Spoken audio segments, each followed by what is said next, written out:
యెహోవా నా కాపరి, నాకు లేమి కలుగదు. పచ్చిక గల చోట్లను ఆయన నన్ను పరుండజేయుచున్నాడు.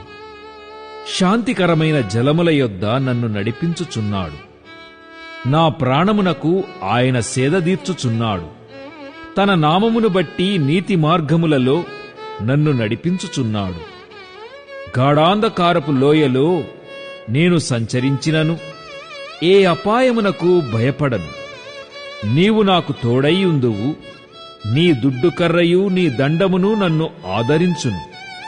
నా శత్రువుల ఎదుట నీవు నాకు భోజనము సిద్ధపరచుదువు. నూనెతో నా తల అంటియున్నావు. నా గిన్నె నిండి పొర్లుచున్నది. నేను బ్రతుకు దినములన్నీయు కృపాక్షేమములే నా వెంట వచ్చును. చిరకాలము యెహోవా మందిరములో నేను నివాసము చేసెదను.